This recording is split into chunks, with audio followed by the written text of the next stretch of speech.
I thought my nephew was pulling away because of something I'd done. What he finally told me one quiet afternoon changed how I saw him and myself forever. Don't forget to like the video, share your thoughts or story in the comments, and subscribe to stay updated with our latest stories. Now, before I begin, tell me where are you watching from? I'd love to know which cities and towns are joining me for this memory that stayed with me for years. I've replayed that afternoon more times than I can count, usually when the house is quiet and the light outside has that late-day slant that makes everything feel honest. I'm a woman in my early 50s now, old enough to know that some moments arrive disguised as ordinary days. You don't recognize their weight until much later. My nephew had always been a steady presence in my life. Not loud, not dramatic, just there.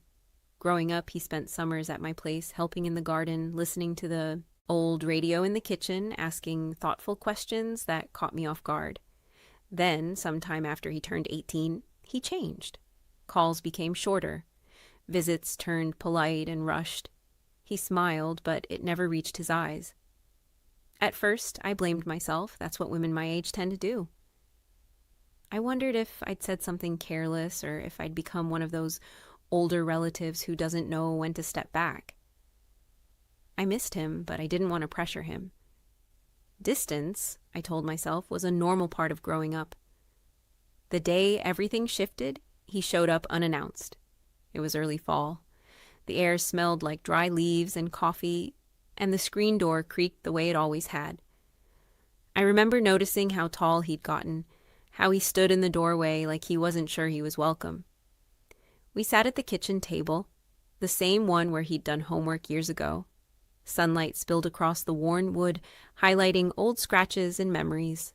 I poured coffee for myself, tea for him, and we talked about small things, weather, work, nothing that mattered. But the space between us felt heavy, like something unspoken had taken a seat of its own.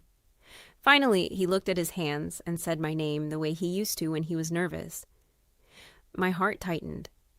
There was a tremor in his voice that told me this wasn't about being busy or distracted.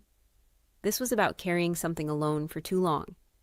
He told me he'd been distant because he didn't know how to talk about what he was feeling and because he was afraid I'd see him differently.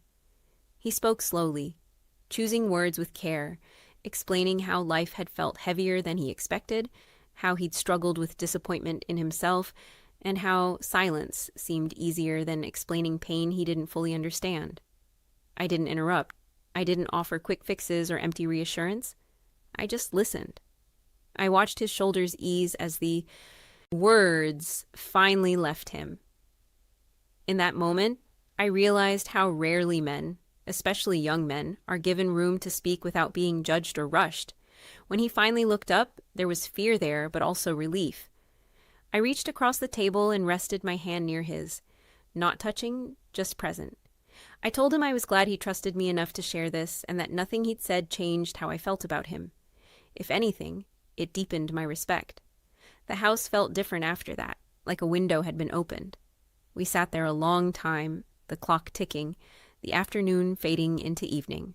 I didn't know then that this conversation would mark the beginning of a new understanding between us, one built not on roles or expectations, but on honesty and care.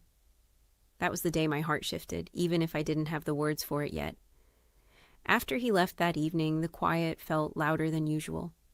I stood at the sink longer than necessary, rinsing the same mug twice, watching the last of the light slip behind the trees.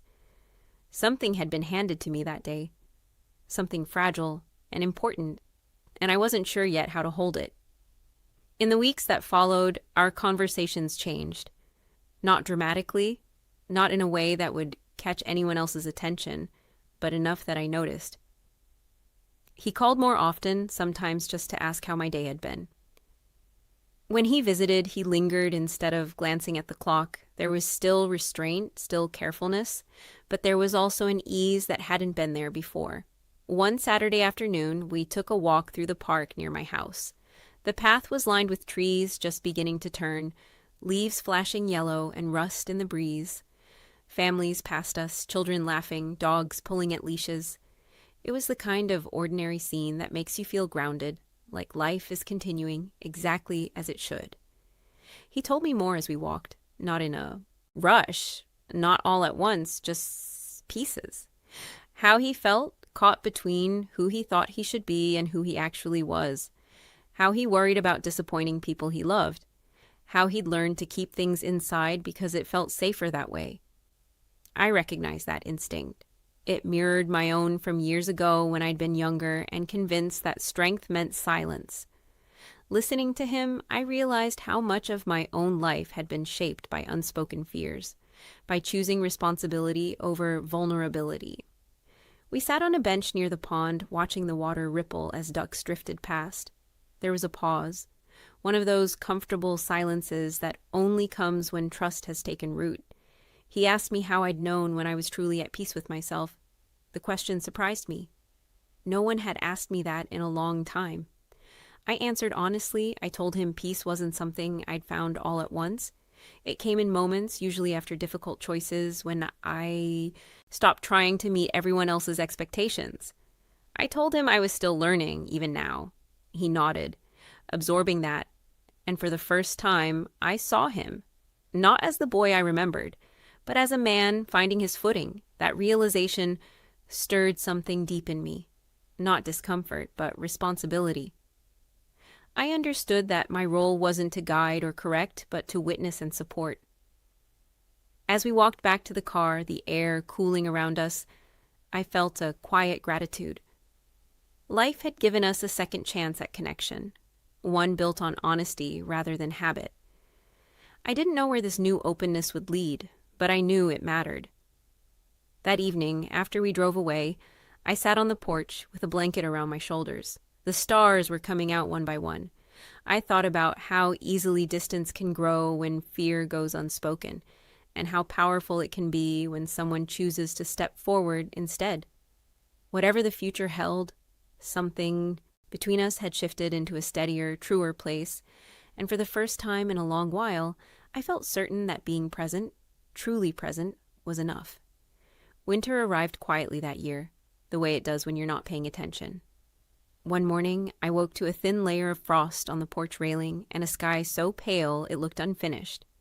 It was during that season that our conversations deepened again, not through grand talks, but through shared moments that felt almost accidental. He came by one evening after work, shoulders tense, eyes tired. I could tell before he said anything that the day had asked too much of him. I put soup on the stove, the kind that simmers slowly, and fills the house with warmth, and we sat side by side at the counter while it heated. No pressure to talk, just being in the same space. Eventually, he spoke. He told me about his setback at work, how it made him question whether he was moving in the right direction. His voice carried frustration, but also something else, a quiet fear of standing still while the world moved on. I listened, stirring the pot, letting the rhythm of the moment settle us both. I shared a story from my own past, one I hadn't thought about in years, a time when I'd taken a job that looked right on paper but felt wrong in my gut. How long it took me to admit that to myself. Saying it out loud reminded me how far I'd come and how those missteps had shaped me more than the successes ever did. He looked at me then with a kind of attention that wasn't admiration but recognition, as if he was seeing a fuller version of me. Not just the aunt who'd always been steady, but a woman who had stumbled and learned and kept going. We ate in comfortable quiet, the clink of spoons against bowls, the heater humming softly. Outside, the wind pressed against the windows, but inside felt safe. I realized that trust doesn't announce itself. It builds slowly through consistency, through showing up without trying to control the outcome. Later, we sat in the living room, the lights low, an old movie playing more for background than for watching. He leaned back, exhaling, the tension easing from his frame. I thought about how rare it is at any age to feel truly seen without being judged. When he left that night, he paused at the door and thanked me, not for the meal, not for the advice, but for listening. After he drove away, I stood there for a moment, hand on the door frame, feeling the weight of that simple gratitude. It struck me then how much strength there is in quiet support, not fixing, not guiding, just offering space. In doing that for him, I'd found something for myself too, A reminder that connection isn't about roles or titles, but about meeting another person where they are. That winter, as the days grew shorter, something steady grew between us. A shared understanding that whatever uncertainties lay ahead, neither of us had to face them alone. Spring came slowly, almost cautiously, as if it wanted to be sure it was welcome. The snow melted into the soil. The morning softened, and the world seemed to stretch after a long pause. By then, the rhythm between my nephew and me had settled into something natural. No tension, no guessing, just honesty offered when it was ready. One afternoon, he invited me to walk with him through a small trail near his place. The ground was damp, the air carrying that clean, hopeful scent that only spring brings. We walked without hurry, our steps matching without trying. It felt symbolic somehow, like proof that we were finally moving at the same pace. He stopped near a clearing where sunlight filtered through new leaves and told me he'd started making changes, small ones, speaking up when something didn't feel right, letting himself rest without guilt.